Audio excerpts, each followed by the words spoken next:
तो गाइस सब दोस्तों का स्वागत है। क्या हाल चाल है, कैसे हैं आप सब। हिंदी साहित्य पढ़ रहे हैं हम। आप सभी को पता है यूजीसी नेट के लिए हमारी ये क्लास बहुत ही ज्यादा महत्वपूर्ण होने वाली है। आज का जो हमारा टॉपिक है वो यूनिट नंबर 2 से संबंधित है। और यूनिट नंबर 2 में जो आज हम साथियों टॉपिक पढ़ रहे हैं वो पढ़ रहे हैं हिंदी साहित्य का इतिहास। हमने आप लोगों को समय समय पर ये समझा दिया होगा कि कैसे नोट्स बनाने हैं। मेरी क्लास में वही बच्चा आए जो नोट्स बनाने के लिए तैयार रहे, अर्थात वही स्टूडेंट क्लास में आए जो कॉपी पेन लेकर बैठे। मैं आपको प्रत्येक यूनिट के प्रत्येक नोट्स बनवाने वाला हूं। एक एक चीज को हम बड़े ध्यान और डिटेल से यहां पर साथियों पढ़ने वाले हैं। तो स्वागत है आप सबका। कैसे हो, क्या चल रहा है नया ताजा जीवन में, मुझे कह दो। क्या रणनीति रहेगी हमारी 2023-24 में, उन सब पर भी हम लोग चर्चा करेंगे। तो मैं कुछ कमेंट ले लेता हूं आप लोगों के। Hi, hello hello hello hello hello hello hello hello hello hello hello. Hi Jay Chela, क्या हाल है। सोना, लक्ष्मी, दिव्या, आशा, अनूप। ओके, तो शुरू करें बिना समय गवाए हुए। कॉपी पेन निकाल लिया आप लोगों ने? कॉपी पेन निकाल के बैठे हो, एक बार कमेंट्स कर दो। ठीक है, देखो अब तक हमने क्या पढ़ लिया है, एक बार थोड़ा सा उस पर हम डिस्कस कर लेते हैं ताकि आप क्लास में रिदम में आ जाओ, क्योंकि कई दिनों बाद हमारी एक क्लास हो रही है। आप सभी को पता है कुछ विशेष कारणों की वजह से क्लास थोड़ी समय पर नहीं हो पाई थी।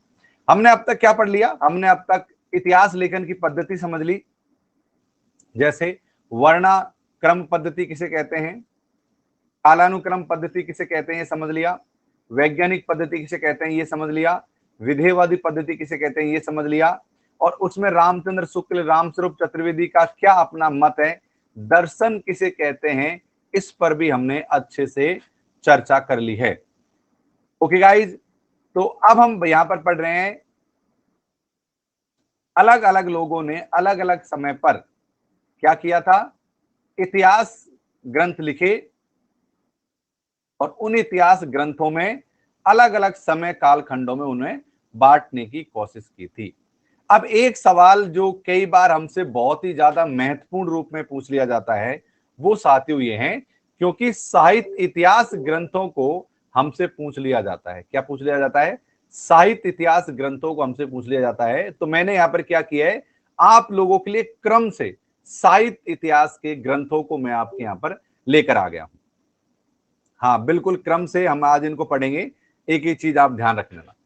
इतवार दे ला लिटरेतु एंदोई ए हिंदुस्तान, ये गारदा तासी ने 1839 में लिखा।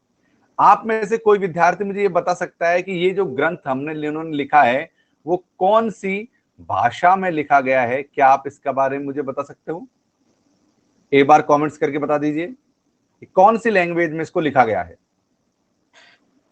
बिल्कुल साथियों, आप लोगों ने सबने सही कहा है, ये फ्रेंच में लिखा गया है। क्या लिखा गया है? ये फ्रेंच में यहां पर इसको लिखा गया है। तो नोट करना है, ये सारी चीजें नोट्स में डालनी है, क्योंकि ये चीज नोट्स में डालना आपके लिए बहुत ज्यादा जरूरी है। तो इसको आप एक बार नोट्स में डाल लीजिए, इसको उतार लीजिए आप ऐसे कैसे। ये सारी चीजें मोस्ट है, फिर भी मैं स्टार बना देता हूं। एक तो ये आपका मोस्ट है, ये बहुत ज्यादा मोस्ट है। और इसके अलावा मिस्र बंधु विनोद इसलिए मोस्ट है 1913 में, क्योंकि रामचंद्र शुक्ल ने अपने इतिहास, हिंदी साहित्य के इतिहास जो लिखा है उसमें बहुत सारा कंटेंट मिस्र बंधु विनोद का भी उठाया है। ठीक है, इसलिए शिव सिंह सरोज भी महत्वपूर्ण है। और एक साथियों भाषा काव्य संग्रह, ये 3-4 चीजों को तो आप ढंग से एक बार नोट कर लो। मैं थोड़ा समय दे रहा हूं आपको नोट करने के लिए, चलिए नोट कीजिए, फिर हम आगे बढ़ेंगे।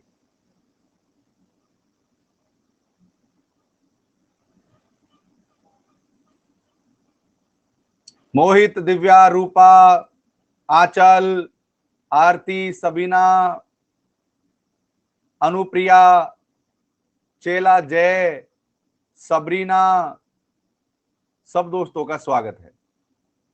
श्वेता गुड मॉर्निंग भाई, Shweta good morning, Shweta good morning बेटा, गुड मॉर्निंग। गुड मॉर्निंग नहीं गुड इवनिंग। अरे जब जागे तभी सवेरा, क्या दिक्कत है।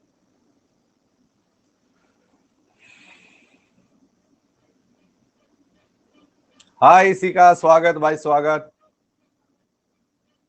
नोट कर लिया है? नोट कर लिया सबने? क्या आपने नोट कर लिया है गाइज? पक्का, आगे बढ़ते हैं फिर तो। चलिए अब यहां आ जाते हैं, और ये हमारे लिए बहुत ज्यादा महत्वपूर्ण है। देखो एक चीज ध्यान रखना, हम यहां पर सारी चीजों को ना पढ़कर कुछ कुछ चीजों को यहां पर पढ़ने का प्रयास करेंगे।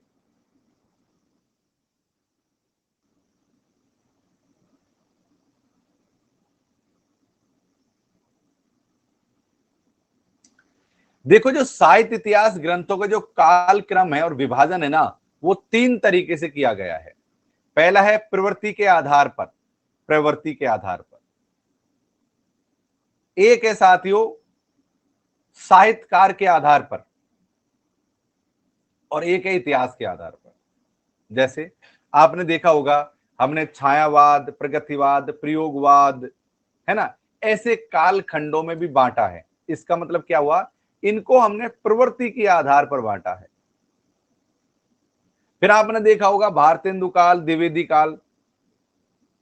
यहां पर हमने, अगर कोई साहित्यकार है उसका वर्चस्व बहुत ज्यादा है तो उसके आधार पर बांटा है।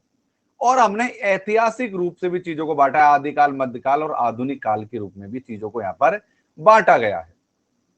ओके, तो इतिहास को हम तीन तरीके से आगे समझने वाले हैं कि किस किस तरीके से हमने इन चीजों को बांटकर आगे बढ़े हैं। सबसे पहले मिस्र बंधु विनोद, इन्होंने किस प्रकार से बंटवारा किया, ये चीज जानना हमारे लिए बहुत जरूरी है। ये डायग्राम, इस प्रकार के डायग्राम आपको कहीं नहीं मिलेंगे, इसलिए ये नोट्स जो है ना आपके लिए एकदम से रामबाण औषधि का काम करने वाले हैं। इस प्रकार से डायग्राम आपको कहीं नहीं मिलेंगे, इस तरीके से एक एक चीज विभाजित रूप में कहीं नहीं मिलेगी, इसलिए नोट्स आपके लिए रामबाण औषधि होने वाले हैं।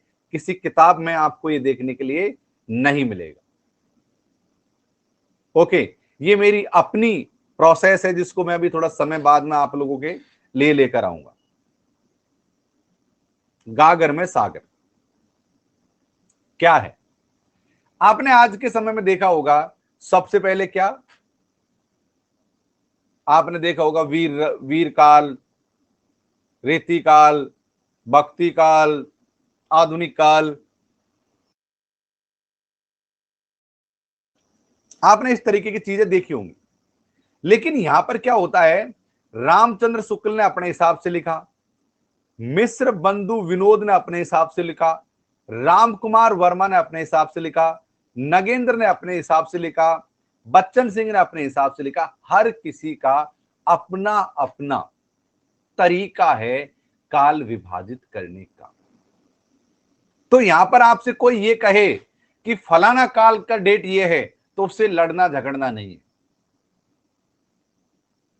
यहां पर अलग अलग लोगों ने अलग अलग समय सीमा रखी है, और मैं आपको यह भी बताने वाला हूं जो सर्वमान्य क्या है उसको भी मैं आपको समझाने वाला हूं, जो बाद के विद्वानों ने माना।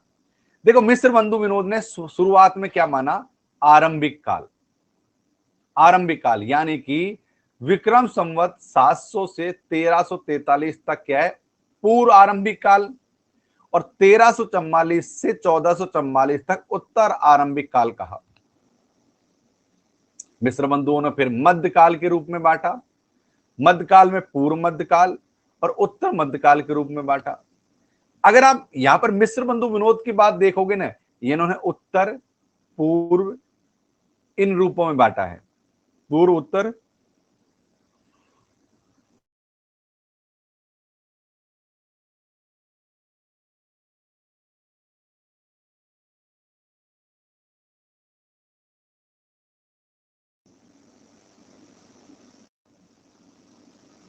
इन रूपों में बांटने का यहां पर इन्होंने प्रयास किया।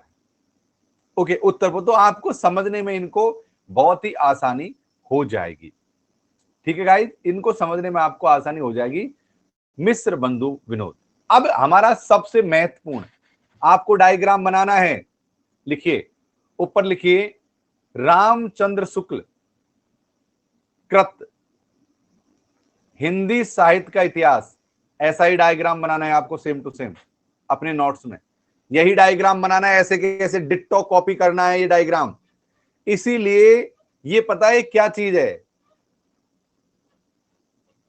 अभी मैं रिवील नहीं करूंगा ये क्या चीज है, अभी मैं रिवील नहीं करूंगा इस चीज को, थोड़ा समय लगेगा रिवील करने में। रामचंद्र शुक्ल ने सबसे पहले माना वीर गाथा काल, 1050 से 1375 विक्रम संवत तक क्या माना, वीर गाथा काल। अब मैंने आपको कल आपको विक्रम संवत और ईस्वी का अंतर समझा दिया था ना। एक होता है विक्रम संवत और एक होता है साथियों ईस्वी संवत। आपको मैंने समझा दिया था, विक्रम मतलब विजय, यानी कि ईस्वी में कितने जोड़ देंगे। जैसे अभी मान लो 2024 चल रहा है, मान लो 2024 में कितने जोड़ दें, 57 जोड़ देंगे तो विक्रम संवत आ जाएगा। अगर 78 घटा देंगे, -78 कर देंगे तो शक संवत आ जाएगा। याद है ना, पिछली क्लास में मैंने आपको ये सारी चीजें समझाती थी। ओके, शक का मतलब है कोई चीज की इज्जत घटना, तो 78 माइनस कर दो। विक्रम संवत विजय यानी कि इंक्रीज होना, तो प्लस कर दो 57। आपको ईस्वी संवत में से निकालना आपके लिए बहुत ज्यादा आसान हो जाएगा। महेंद्र स्वागत है भाई आपका, जो पहली बार क्लास में आए उन सभी दोस्तों का स्वागत है।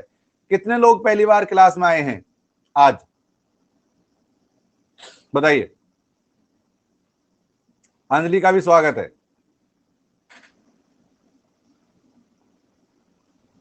क्या बात है, संदीप, सोना दूसरी बार। देखो जो नए स्टूडेंट हैं, अगर वो शक संवत और विक्रम संवत का मतलब नहीं जानते हैं तो मैं एक बार थोड़ा सा यहां पर समझा देता हूं।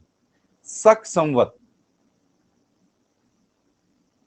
विक्रम संवत,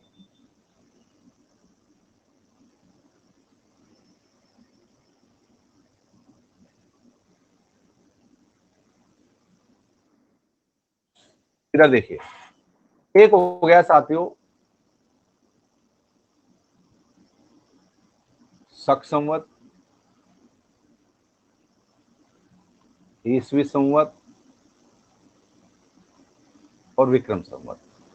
ईस्वी संवत मान लो अभी 2023 चल रहा है, तो अब शक संवत कौन सा है और विक्रम संवत कौन है आज के दिन, ये मान के चल लेते हैं। अब इस चीज को समझो, जो शक संवत है ना, ये मैंने नोट्स बनवा दिए थे पहले, जो पुराने स्टूडेंट है उनको मैंने नोट्स बनवा दिए, लेकिन नए वाले बच्चे चाहो तो नोट कर लो, पर एक बार समझ लो। शक संवत शुरू हुआ था राजा कनिष्क के समय से, राजा कनिष्क के समय से शक संवत की शुरुआत हुई थी, और यहां इसकी शुरुआत हुई थी ईसा मसीह के जन्म से।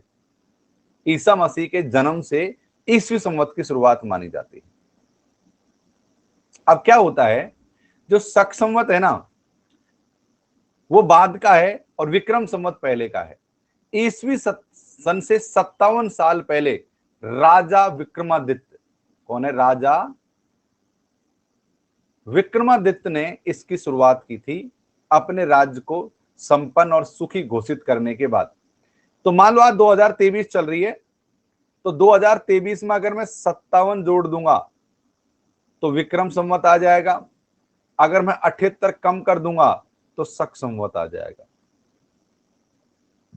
बताओ, विक्रम संवत है साथियों 2080,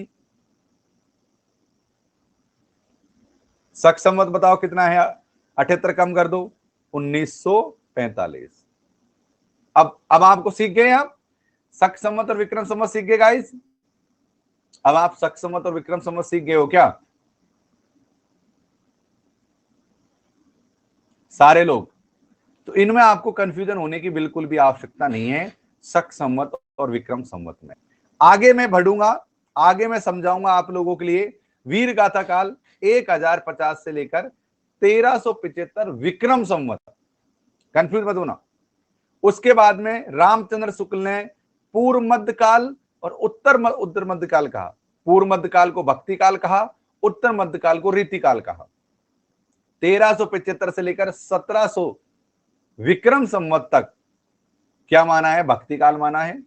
और 1700 से लेकर 1900 विक्रम संवत तक रीति काल माना है। और 1900 के बाद आज तक गद्य काल चलता आ रहा है।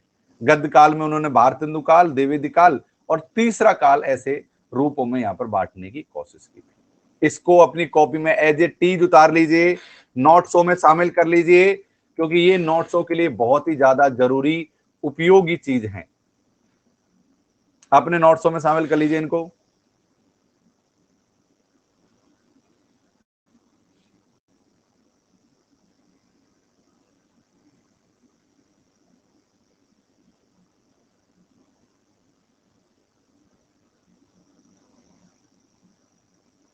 पीडीएफ सब मिलेंगे, पर मैं अलग से नोट्स बनवा रहा हूं।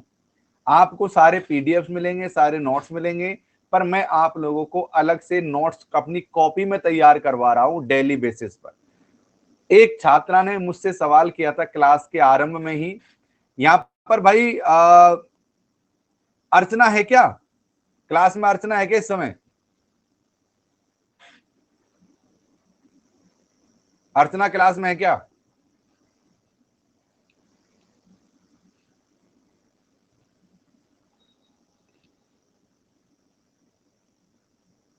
अर्चना मुझे लगता है कि क्लास में नहीं है, कमेंट्स करके चली गई, तो फिर उसके सवाल का जवाब देना उचित ही नहीं है। नहीं है शायद, कमेंट्स कर रखा था स्टार्टिंग में, फिर क्लास से शायद वो चली गई। उन्होंने लिख रखा था कुछ चीजें, आपने पढ़ा होगा।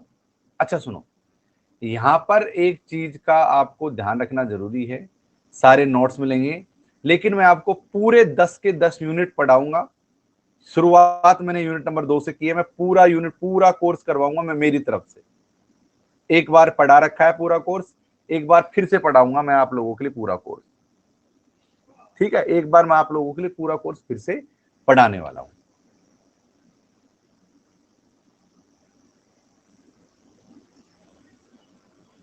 मैं यहां पर आप लोगों के लिए नोट्स तैयार करवा रहा हूं। उतार लिया सबने? रामचंद्र शुक्ल ने कौन कौन से ग्रंथ से साहित्य का इतिहास में चीजों को शामिल किया? पहली किताब है मिश्र बंधु विनोद, दूसरी है कविता कौमुदी, तीसरी है हिंदी कोविद रत्नावली और चौथी है ब्रज माधुरी सार। इन किताब का मटेरियल अपनी किताब में डाला है। ये महत्वपूर्ण इसलिए है कि कई बार आपसे पूछा जा सकता है कि रामचंद्र शुक्ल ने अपने ग्रंथ हिंदी साहित्य के इतिहास में कौन कौन सी कृतियों का इस्तेमाल किया, और ये आ सकती है, आपको कंफ्यूज हो जाओगे।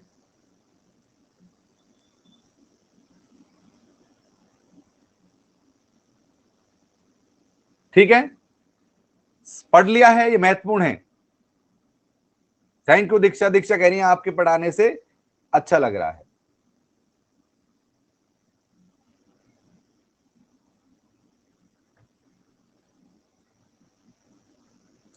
चलिए गाइस, आगे बढ़ते हैं।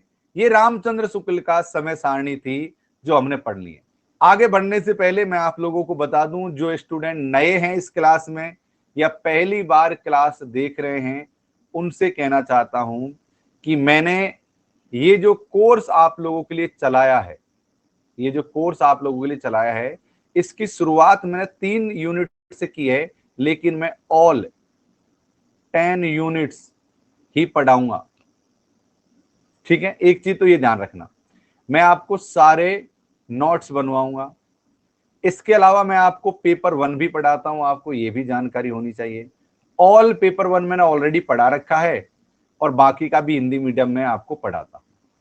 आप में से बहुत से लोगों का जो सब्सक्रिप्शन है साथियों,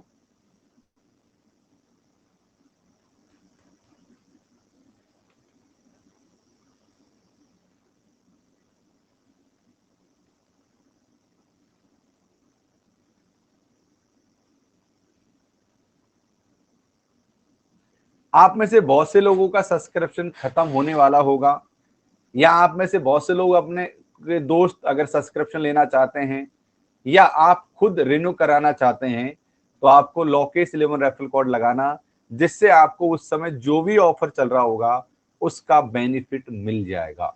ध्यान रहे आपको साथियों, जो इस समय वर्तमान में आप देख रहे हो और आप अपना सब्सक्रिप्शन आगे बढ़ाना चाहते हो, तो पहले एक बार मुझसे संपर्क जरूर कर लेना। मुझसे बिना पूछे आप डायरेक्ट ज्वाइन मत करना, संपर्क कर लेना। और जो न्यू स्टूडेंट हैं वो डायरेक्ट ज्वाइन कर सकते हैं।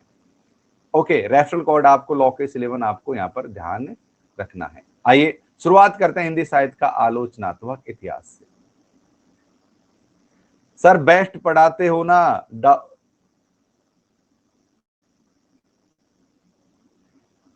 एकमात्र हिंदी टीचर हो ना।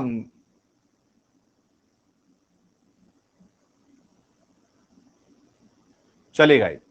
हिंदी साहित्य का आलोचनात्मक इतिहास क्या कहते हैं, इस चीज को समझ लो। राम कुमार वर्मा।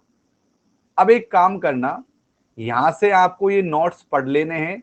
एक बार राम कुमार वर्मा के एक बार बना लो, एक बार ये बना लो मेरे कहने से, एक बार मेरे कहने से इनको बना लो, अपने नोट्स में उतार लो।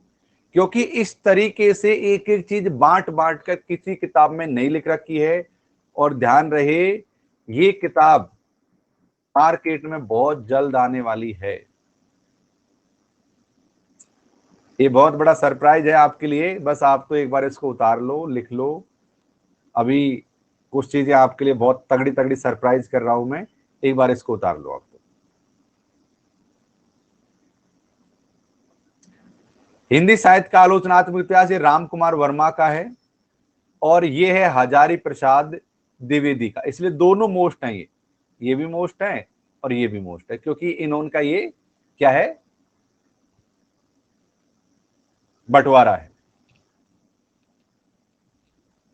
हर व्यक्ति ने अपनी किताब में अलग अलग बंटवारा किया है।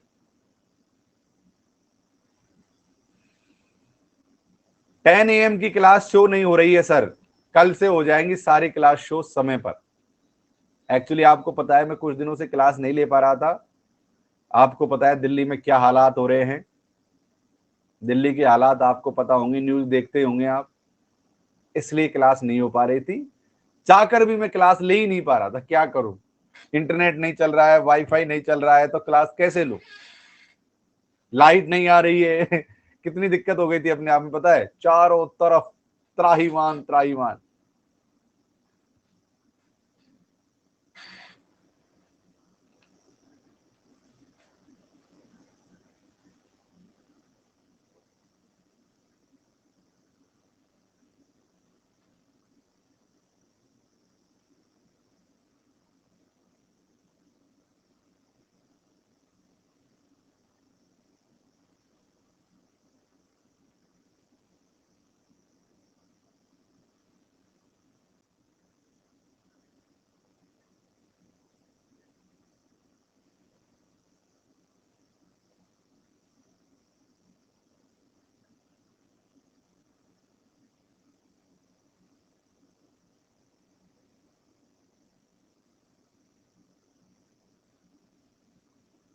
देखो मेरी सलाह है, एक एक है ना स्केल भी रखा करो, ताकि सीधी लाइन खींच सको।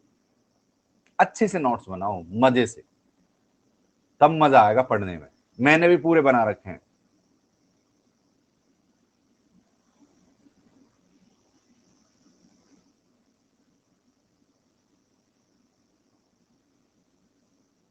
कल से पेपर 1 का क्लास हो जाएगा शुरू।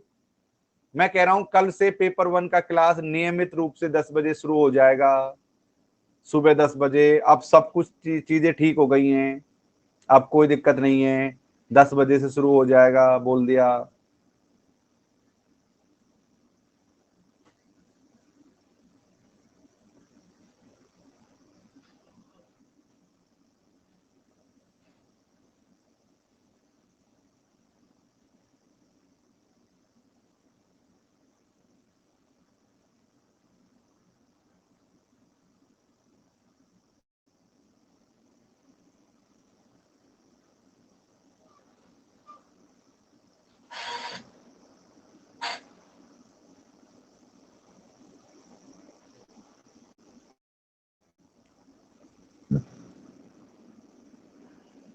उम्मीद है आप लोगों ने इसको उतार लिया होगा अच्छी तरीके से।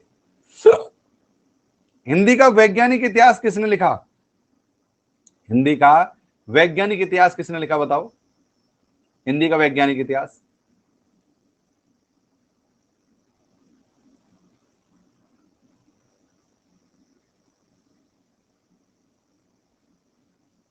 गणपति चंद्र गुप्त ने हिंदी का वैज्ञानिक इतिहास लिखा। डॉक्टर नगेंद्र मोस्ट है, डॉक्टर नगेंद्र। हिंदी साहित्य का इतिहास, डॉक्टर नगेंद्र ने हिंदी साहित्य का इतिहास लिखा। इन्होंने सबसे पहले आदिकाल माना, 7वीं सदी से लेकर 14वीं सदी तक को आदिकाल माना जो हम मानते हैं। फिर इन्होंने भक्ति काल माना 14वीं शताब्दी से लेकर 17वीं शताब्दी तक। फिर उन्होंने रीतिकाल माना 17वीं शताब्दी से 19वीं शताब्दी तक, और उसके बाद में साथियों ये मान रहे हैं 1857 से लेकर 900 तक इन्होंने क्या माना साथियों? भारतेंदु काल या पुनर्जागरण काल। 900 से 918 तक इन्होंने द्विवेदी काल या जागरण काल माना, और इसी को ही आप मानते हो 1938 से लेकर 1938 तक इन्होंने छायावाद माना, और ये छाया उत्तर काल इन्होंने माना। सर्वमान्य भी मैं आपको बताने वाला हूं कि कौन से व्यक्ति ने कौन सा सर्वमान्य काल विभाजन माना है।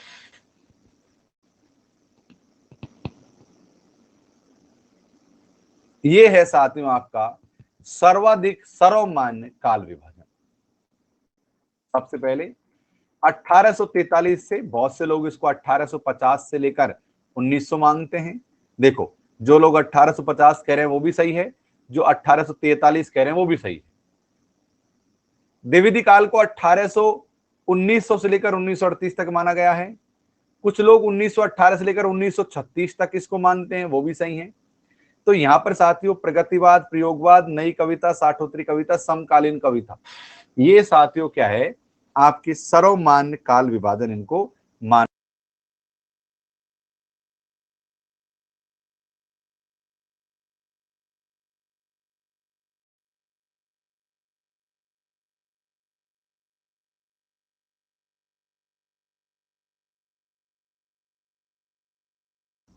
ओके, तो ये है साठोत्तरी, समकालीन कविता, प्रयोगवाद, प्रयोगवादी, ये सब चीजें आपने यहां पर देख ली होंगी। अब मैं आपके सामने एक बहुत अच्छी चीज लेकर आया हूं, आधुनिक काल के चर्चित नाम। आधुनिक काल के कौन कौन से नाम हैं जिनको अलग अलग लोगों ने कहा है? जैसे आधुनिक काल को गद्य काल किसने कहा? बताओ, गद्य काल किसने कहा? आधुनिक काल को गद्य काल किसने कहा? सर्वप्रथम सवाल आता है ये आप लोगों से, ये कहा था रामचंद्र शुक्ल जी ने। आदिकाल को गद्य काल कहा शुक्ल जी ने, मोस्ट क्वेश्चन है। वहीं भारतेंदु काल को अलग अलग नामों से जाना गया है। लिखो, नवजागरण काल, पुनर्जागरण काल, लिखते चलते जाइए, कॉपी में लिखते चले जाइए। आधुनिक काल के चर्चित नाम, भारतेंदु काल को नवजागरण काल कहा है, पुनर्जागरण काल, अभ्युत्थान काल और प्रथम आधुनिक कविता कहा गया है। वहीं द्विवेदी काल को जागरण सुधार काल कहा गया है, परिष्कार काल कहा गया है, परिमार्जन काल कहा गया है, और खड़ी बोले का आरंभ काल भी इसको कहा गया है। वहीं छायावाद को सांस्कृतिक पुनर्जागरण और उत्कर्ष काल कहा गया है, प्रगतिवाद को राजनीतिक जागरण काल कहा गया है, प्रयोगवाद को शहरी मध्यवर्गीय बुद्धिजीवी काल कहा गया है, और आधुनिक कविता, नई कविता को आधुनिक बोध का हाल का काल कहा गया है। साठोत्तरी कविता को मोहबंद या ए कविता, देखो साठोत्तरी कविता को ये कविता कहा गया है, ध्यान रखना, और समकालीन कविता को जनवादी कविता कहा गया है। अनिल भाई नमस्कार, प्रणाम। टाइम पर आया करो क्लास में, लेट मत आया करो। नोट करो सबके सब, सारी चीजों को नोट करो अपनी कॉपी में, सेम टू सेम उतारो। देखो, अगर इसको बाद के लिए छोड़ दोगे कि सर नोट्स तो देने वाले हैं, तो गड़बड़ कर दोगे, बाद का बाद ही होता है। इसलिए साथ के साथ काम करते चलो, पीछे के लिए कुछ मत छोड़ना अपनी क्लास में।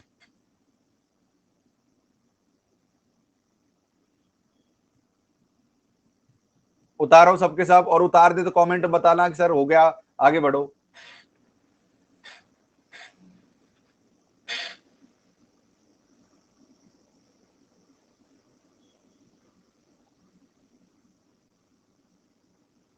आराम से लिख लो, आप कहोगे तभी आगे बढ़ूंगा मैं, जल्दीबाजी नहीं है।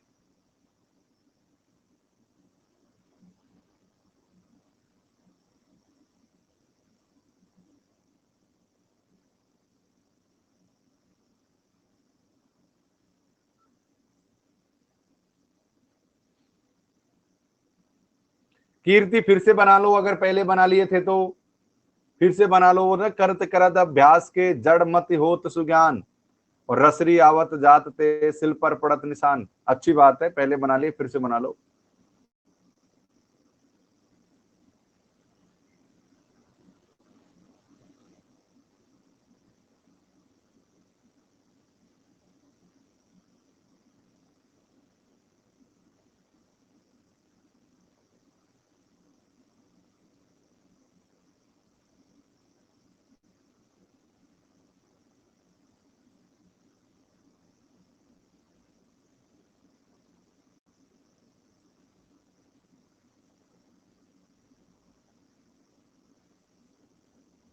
आगे बढ़ता हूं। उम्मीद है आप लोगों ने लिख लिया होगा। लिख लिया सबने, नोट कर लिया?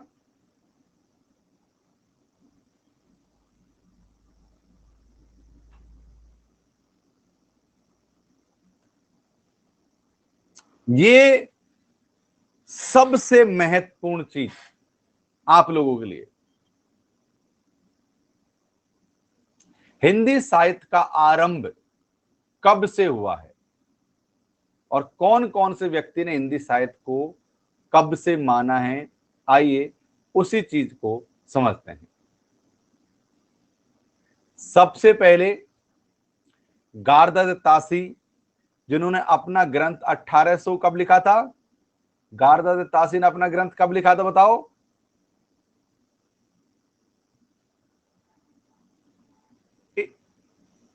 इस्तवार देता लित्रित हिंदुस्तानी कब लिखा था बताओ मुझे? 1839 में। इन्होंने हिंदी साहित्य के बारे में मौन रहे थे, इसकी शुरुआत कब हुई थी इसके बारे में इन्होंने ये मौन रहे थे। शिव सिंह सेंगर ने 713 ईस्वी में इसकी शुरुआत मानी।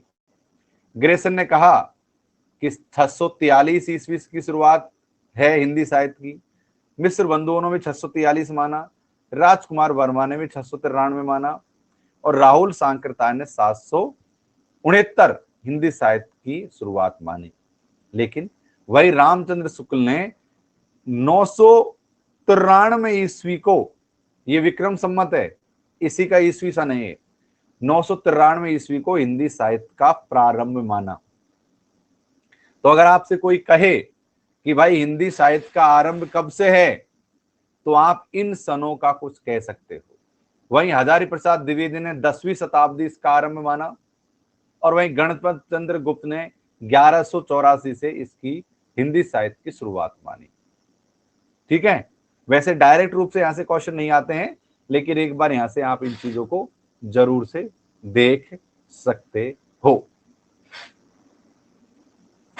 अब एक और जो सबसे महत्वपूर्ण है, हिंदी साहित्य का प्रथम कवि। आपने देखा होगा कि हमेशा इस बात पर विवाद रहता है कि हिंदी साहित्य का प्रथम कवि कौन है। आज मैंने एक ही जगह अच्छे से डायग्राम में आपको हिंदी साहित्य के पूरे प्रथम कवि समझाने का प्रयास करूंगा। ऐसे नोट्स, ऐसे डायग्राम मैं चैलेंज कर रहा हूं इस क्लास में, चैलेंज। कोई मुझे बता देना कि सर ये रहे, तो मैं बता दूंगा। ये सारे मैं अपने हाथों से तैयार कर रहा हूं आप लोगों के लिए, कुछ आगे कुछ प्लानिंग कर रहा हूं उस चीज के लिए। आपको एक साथ ही मैंने सारे हिंदी साहित्य के कवि यहां पर लिख दिए हैं, आपको अलग अलग भटकने की जरूरत ही नहीं है। सेम टू सेम अपने नोट्स बना लो। ऐसे कैसे? सेम टू सेम बना लो। सबसे पहला, शिव सिंह सेंगर ने हिंदी साहित्य का पहला कवि पुष्प या पुंड कवि को माना। शिव सिंह सेंगर ने सबसे पहला हिंदी साहित्य का कवि पुंड या पुष्प कवि को माना। वहीं राम कुमार वर्मा ने स्वयंभू को हिंदी साहित्य का प्रथम कवि माना। किसने? राम कुमार वर्मा ने। आगे आते हैं। राहुल सांकृत्याय ने सरहापा को हिंदी कवि माना।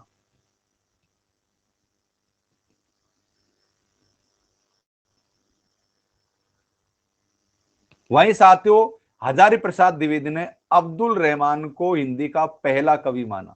देखो, अलग अलग इतिहासकारों ने अलग अलग कालखंड की अलग अलग सीमा रखी।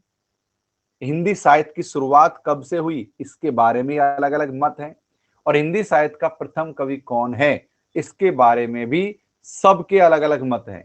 हिंदी साहित्य की प्रथम कविता कौन सी है इसके बारे में भी अलग मत है। पहली कहानी कौन सी है, कोई एक टोकरी भर मिट्टी को बताता है, कोई किसको बताता है, कोई किसको बताता है। पहला उपन्यास कौन सा है इसके बारे में भी अलग अलग मत है। तो कई बार हमसे कवियों के नाम के आधार पर पूछ लिया जाता है कि फलाने साहित्य इतिहासकार के आधार पर हिंदी का प्रथम कवि कौन सा है, ये सवाल हमसे पूछ लिया जाता है। रामचंद्र शुक्ल ने कवि मुंज को हिंदी का प्रथम कवि माना। क्या है? रामचंद्र शुक्ल ने हिंदी को मुंज कवि माना, मुंज कवि को हिंदी का प्रथम कवि माना है। और गणपति चंद्रगुप्त ने शालिभद्र सूरी को प्रथम कवि माना है। और वहीं बच्चन सिंह ने विद्यापति को हिंदी का प्रथम कवि माना है। एक बार फिर से मैं कह रहा हूं कि ध्यान से पढ़ लो।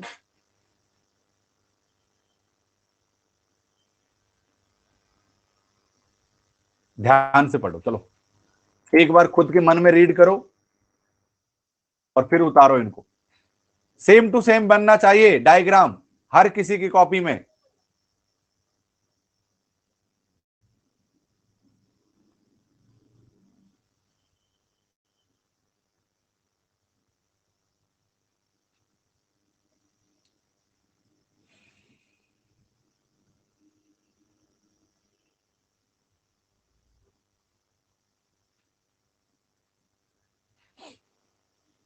जब नोट कर लो उतार लो तब कह देना कि सर नोट कर लिया।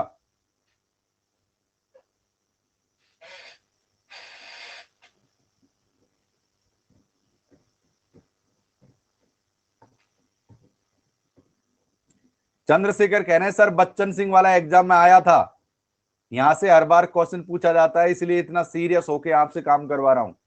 देखो, जो चीज महत्वपूर्ण नहीं होगी मैं कह दूंगा इतनी महत्वपूर्ण नहीं है, जो चीज महत्वपूर्ण होगी मैं जोर देकर कहूंगा, स्टार बनाऊंगा, मोस्ट मोस्ट लिखूंगा, आपको नोट्स करने के लिए कहूंगा, बार बार पढ़ने के लिए कहूंगा। इसका मतलब वो चीजें बहुत ज्यादा महत्वपूर्ण है।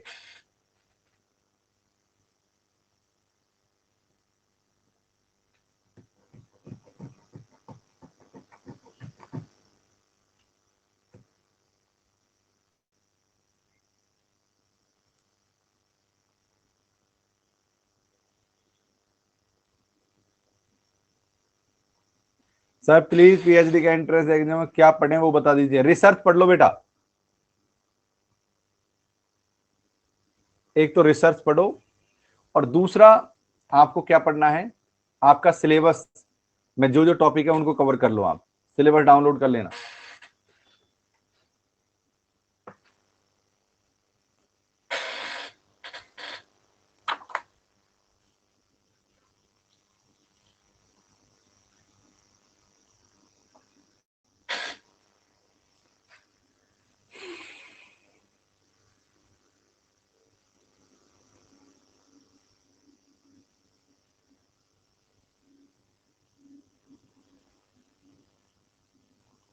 इस समय फॉर्म निकले हुए हैं बेटा, इस समय फॉर्म निकले हुए हैं पीएचडी के, इस समय निकले हुए हैं। हो गया, वेरी गुड। बहुत महत्वपूर्ण है, फिर से कह रहा हूं ये चीजें हमारे लिए बहुत ज्यादा जरूरी है। आज की क्लास में एक चीज और है, इसको भी हमको अच्छी तरीके से लिखना है। मजा आ रहा है पढ़ने में? बताओ, अच्छा लग रहा है आप लोगों को? कमेंट्स करके बताओ मुझे। सब कुछ समझ तो आ रहा है ना? समझ आ रहा है आप लोगों को? देखो, अगर एक भी बच्चा ऐसा है जिसको समझ ना आए तो मुझसे कहो कि सर हमको समझ नहीं आ रहा, तो मैं उसमें और सुधार करने की कोशिश करूंगा, उसको समझाने का प्रयास करूंगा।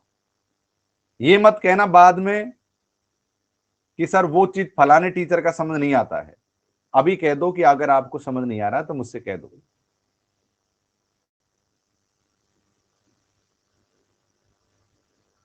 थैंक यू भाई अनूप, थैंक यू।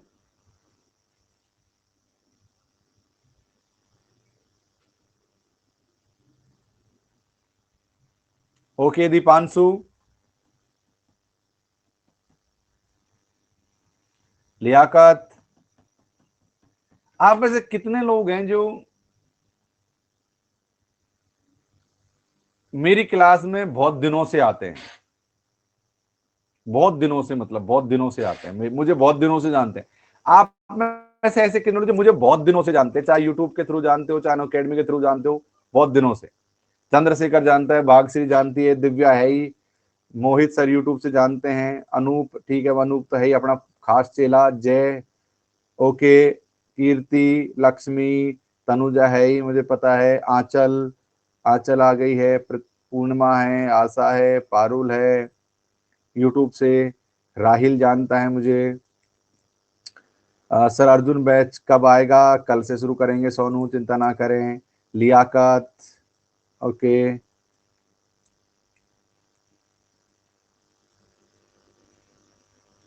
सर मैं यूट्यूब से उसे, okay okay okay okay. Rahil गलत, राहिल गर्ल है, ओके ओके ओके, बहुत बढ़िया, थैंक यू मोहित। चलिए अब एक चीज और नोट करो, आगे चलिए, आगे बढ़ते हैं, और एक चीज और नोट करिए कि हिंदी में प्रथम क्या था, क्या प्रथम चीज मानी गई है हिंदी में? ये कहीं नहीं मिलेगी आपको जो यहां मिलेगा वो। इतने सरल तरीके से मैंने क्या किया कि मैंने नोट्सों को ही मैं किताब का रूप दे रहा हूं, मैंने नोट्सों को ही मैं किताब का रूप दे रहा हूं, और इतने सरल तरीके से चीजें लिखने की कोशिश की है कि बच्चे के दिमाग में बैठ जाए एक साथ। देखो, हिंदी का पहला कवि सरहापा, देखो अभी यहां पर पढ़ा है मैंने, हिंदी का प्रथम कवि सरापा किसने माना है? राहुल सांकरता ने सरापा को माना है, और इसी को ही लोगों ने सर्वसम्मति से मान लिया है सरापा को, क्या माना? हिंदी का पहला कवि। ग्रंथ के रूप में हिंदी की पहली रचना कौन सी है? देवसेन कृत श्रवणकाचार 913। ओके प्रियंका। हिंदी का प्रथम महाकवि, देखो कवि की बात नहीं हो रही है, महाकवि की बात हो रही है, चंद्र बरदाई, पृथ्वीराज रासो। खड़ी बोली हिंदी का, देखो खड़ी बोली का, एक देख कंफ्यूज मत हो जाना, यहां पर खड़ी बोली हिंदी का पूछा गया है। खड़ी बोली हिंदी का प्रथम कवि कौन है? अमीर खुसरो। खड़ी बोली हिंदी का प्रथम महाकवि कौन है? हरिओंद महाकवि। खड़ी बोली हिंदी का प्रथम समर्थ कवि श्रीधर पाठक। खड़ी बोली का प्रथम महाकाव्य प्रिय प्रवास। हिंदी का प्रथम महाकवि पृथ्वीराज रासो, महाकाव्य माफ करना, महाकाव्य। और हिंदी बोली, खड़ी बोली हिंदी का प्रथम गद्य रचना कौन है? चंद छंद वर्णन की महिमा। और खड़ी बोली हिंदी का प्रथम प्रौढ़ या परिमार्जित ग्रंथ है भाषा योग वशिष्ठ। और आधुनिक काल में खड़ी बोली हिंदी का प्रथम गद्य ग्रंथ कौन सा है? लल्लू लाल खाका प्रेम सागर। खड़ी बोली शब्द में प्रथम प्रयोक्ता है लल्लू लाल, और खड़ी बोली शब्द के द्वितीय प्रयोक्ता हैं सदल मिश्र, और खड़ी बोली आंदोलन चलाने वाले हैं अयोध्या प्रसाद खत्री। इनको नोट्स में, यहां नोट्स करने की जरूरत नहीं है, यहां नोट करने की जरूरत नहीं है, कॉपी में जो नोट्स आ रहे हैं उनको, उनसे आप पढ़ लेना।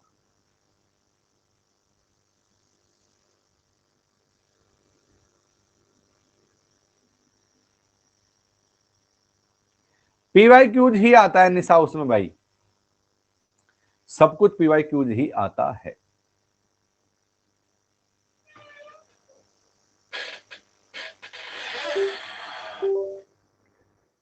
तो साथियों आज मैंने आपको बहुत सारे फैक्ट समझा दिए हैं, जैसे कि हिंदी साहित्य का आलोचना के इतिहास में कौन कौन से लोगों ने कौन कौन सी चीजें बनवाई, हिंदी साहित्य का वैज्ञानिक इतिहास में गणपति चंद्रगुप्त ने किस तरह से बांटा, हिंदी साहित्य के इतिहास में नगेंद्र ने कैसे बांटा, सर्वमान्य क्या है, इन आधुनिक काल में चर्चित नाम कौन कौन से हैं, हिंदी साहित्य का आरंभ कब से माना गया है, हिंदी साहित्य के प्रथम कवि कौन कौन से हैं, हिंदी साहित्य में प्रथम चीज क्या हुई है, आदिकाल का नामकरण कैसे है, ये सब चीजें आज की क्लास में हमने पढ़ी हैं।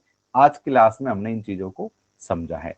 अब मैं आप लोगों से एक चीज और ध्यान से पूछना चाहता हूं, आप लोग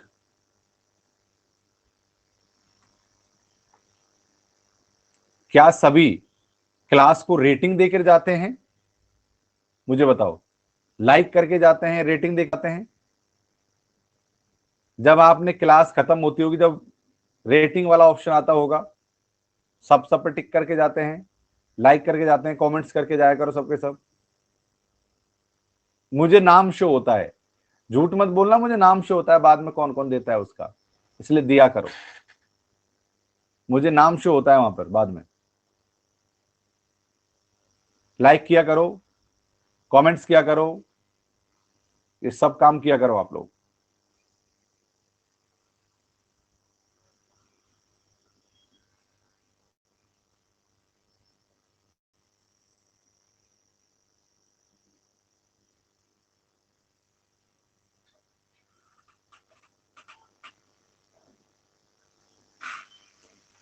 और जिस भी दोस्त को प्लस क्लास ज्वाइन करना है, वो रेफरल कोड में लॉकेश11 लगाना, इससे आपको डिस्काउंट मिल जाएगा। ओके गाइज, तो आज की क्लास में बस इतना ही। कल फिर मिलेंगे, और जो जो चीजें मैंने आपको समझाई हैं, जो जो चीजें मैंने आपको बतलाई हैं, उनको ठीक तरीके से पढ़ना, समझना, याद करना। पीछे के लिए कुछ मत छोड़ा करो कि आज नहीं कल पढ़ लेंगे, परसों पढ़ लेंगे, ऐसा बिल्कुल नहीं करना है। आज का काम आज ही समाप्त हमको करना है, ये नियम बना लो अपने आप में। उसके बाद सब कुछ अच्छा होता चला जाएगा।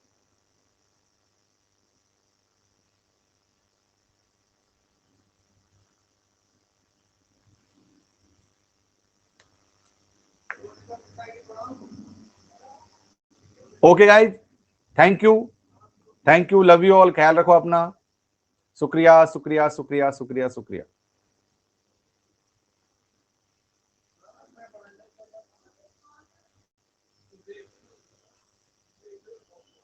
Thank you.